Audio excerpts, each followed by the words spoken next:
The 2019 Game of the Year Sekiro Shadows Die Twice was a new piece in Hidetaka Miyazaki's Soulsborne puzzle.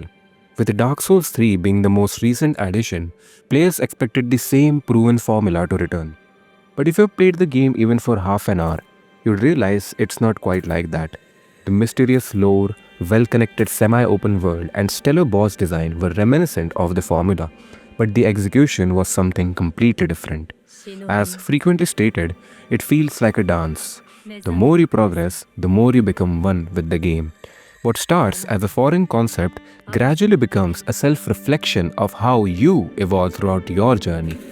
In this video, we are doing a deep dive into the early game of Sekiro from an introspective point of view.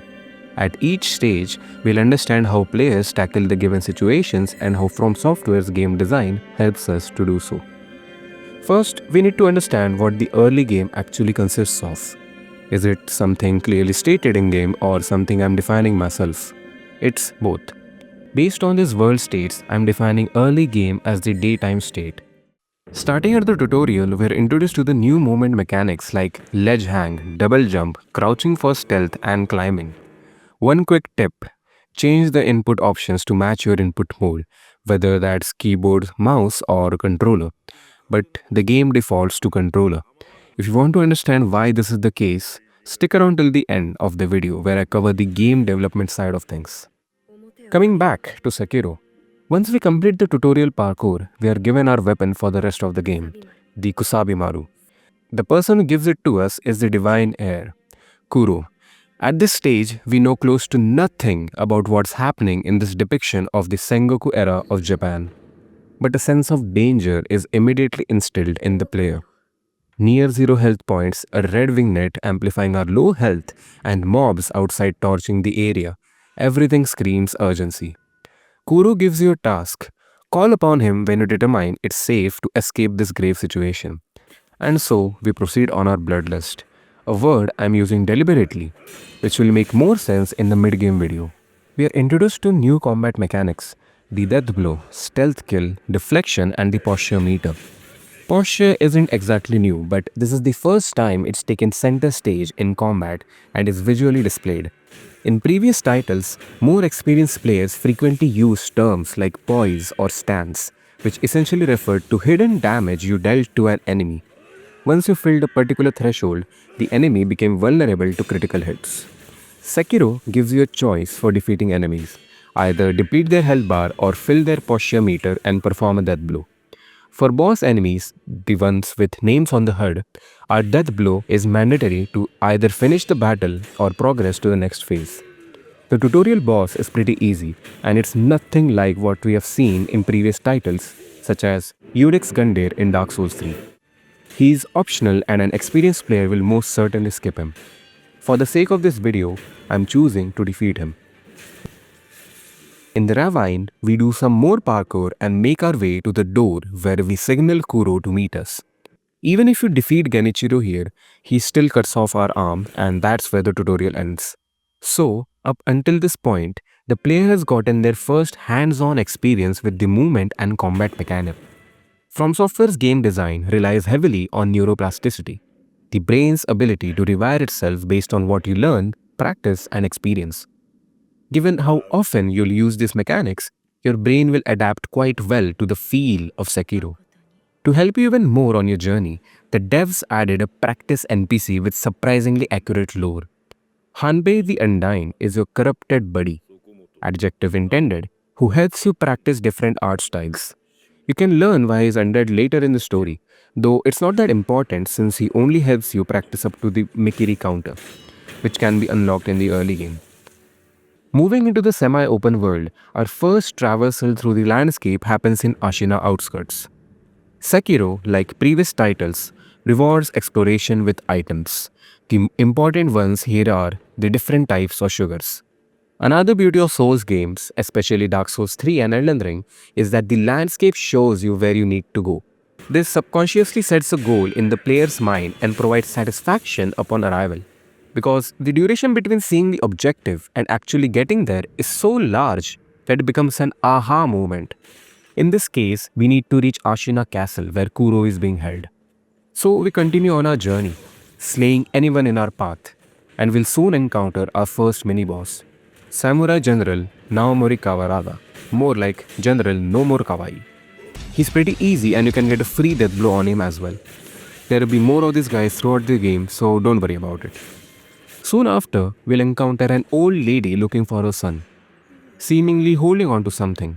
If you interact with her, you'll receive the Young Lord's Bell Charm, an item used to enter the first Hirata estate memory.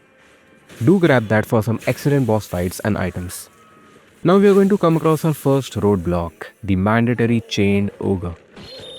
I actually lied when I called him mandatory. There's a neat parkour trick that skips the fight, but hey, we are in the early game, so defeat the boss, child. You need to just keep hitting him and dodge by rolling. Completely different from what Sekiro's combat is supposed to be like. And yes, he does almost one-shot you, so you're not going to get many chances per attempt. But if you eavesdrop on the two enemies, you'll realize that red eyes guys are weak to fire. The flame vent prosthetic upgrade you get from the Hirata estate makes this fight trivial. Another neat trick you can do is to use the Gachi sugar to get a free death blow on him. Defeating the ogre gives us access to yet another general fight. This one we are going to skip because he's boring and there are a ton of mobs around him, which just adds to the misery. Going down from the Underbridge Valley Idol starts another parkour sequence, but this time with death looming over us. As you might not have guessed, you can skip most of it with some neat parkour once again. There's no need to hide or poke the eye of the serpent. You can just go left when you see the Shinobi Senses icon displayed above your head. Ah yes, we need to discuss that. In Sekiro, Shadows Die Twice, Shinobi Senses generally refers to the heightened awareness, perception, and techniques Wolf, the protagonist, employs to analyze enemy movements, detect threats, and exploit weaknesses. Basically, this is your spidey senses, but Shinobi ones. Yes, I can be playful with my voice, and you're gonna have to deal with it. Moving on, you'll find yourself at the Ashina Castle Gate Fortress Idol. Make sure to grab the sugar and the heavy coin purse here. Then make your way to the first memory boss, Gyoubu Masataka Oniwa, or Gyoubu, big man on a horse that pieces out when he dies, Oniwa. This is a true Sekiro boss where deflecting is the way forward. It might take you some time to get a hold of him, but he'll be pretty easy once you do. Or you can always spam block, as you're probably already doing in the early game. Defeating him gives you his memory, which is just a means to fight him again with better stats. But do you really like Gyoubu so much that you want to fight him again? I hope not. Now here's what's easily missable. After taking the idol, it's natural to just proceed forward, but what did I tell you before? Sekiro, like previous titles, rewards exploration with items. So if you choose to go backward, you'll find a merchant and a long skinny guy who's obsessed with killing rats. He's Ishin, I just cut the fluff for you. If you kill one of the rats nearby, which are these dwarf dudes, and come back, he'll give you the Ashina esoteric text, which grants you access to Ashina arts. And what did I tell you just now? Sekiro, like previous titles, rewards exploration with items. The merchant here also sells some good stuff if you are interested, especially Robert's firecrackers, which can be fitted into a prosthetic tool to get the Shinobi firecracker upgrade. Coming back to where you were supposed to go, you need to make your way to the next mini-boss, the Blazing Bull. The key here is to get the bull to kill those two guys while you stealth kill the first one. Then you just need to time your deflections when he charges at you and land 3 to 4 hits each time. You can also use the firecrackers to stun the bull, but spamming them won't work as he gets immune for about 20 seconds. Upon defeating the bull, you don't actually need to sit at the idol because it's given to you automatically. This is because the gates only open after the fight and close forever after that. So to prevent a soft lock, the devs just give it to you. Moving on, the players find themselves with two options. Enter Ashina Castle or go on a side quest through the Ashina Reservoir. If you are anything like me, you'll go for the side quest. Here, if you take a look at the surroundings, you might find some resemblance to the tutorial area. You are once again given a choice. Continue forward for the 7 Ashina Spears fight, or take the left path and face the Lone Shadow mini-boss. One thing you must have at this stage is the Mikiri counter. Speaking of which, let's discuss the skill trees in Sekiro. Essentially, there are 5 skill trees you can learn from. Shinobi Arts, which focuses on stealth and recovery, Ashina Arts, which focuses on combat, Prosthetic arts, the name speaks for itself.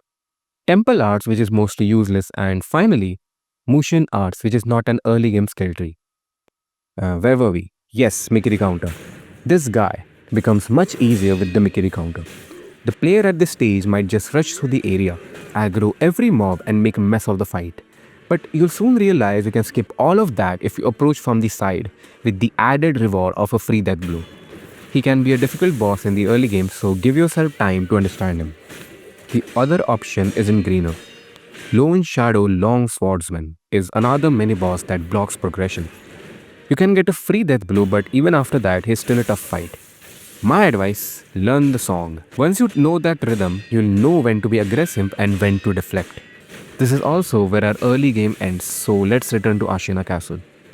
Another tip I'll give you, if there's an option to grapple somewhere, it's intended. In this case, you can see the big entrance to the actual castle, but going there is in vain. It doesn't open from the outside. Defeating the mini-boss, another General Samurai, won't change this either. Think of it as Sekiro being banned from the castle. So your way forward is through the rooftops. Dodge these guys, make your way around and reach the upper tower antechamber idol. Here you'll face Ashina Elite Jinsuki Saze. Just wait for the visual and audio cue to time your deflects and the boss defeats himself. This opens the window to reach the top and confront Genichiro. Now, I've done a lot of talking already, so I'm going to shut up and let you just enjoy this fight in a unique way. Hope you like it. お待ちください。な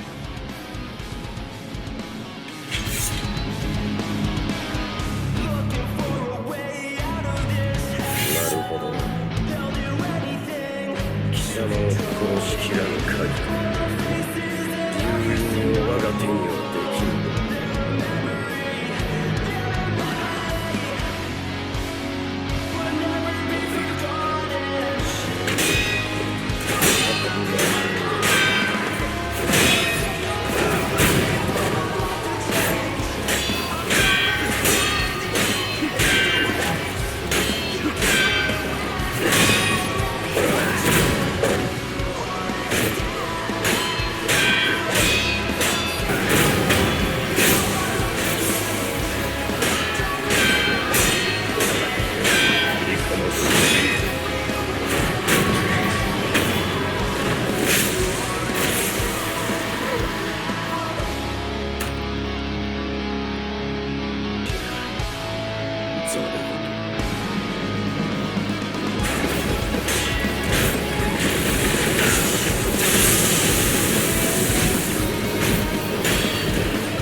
And that, ladies and gentlemen, ends the early game of Sekiro.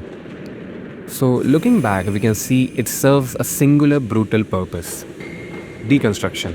From the moment we wake up in the Dilapidated Temple to the final death blow on Genichiro, the game is actively stripping away our habits from previous Souls titles.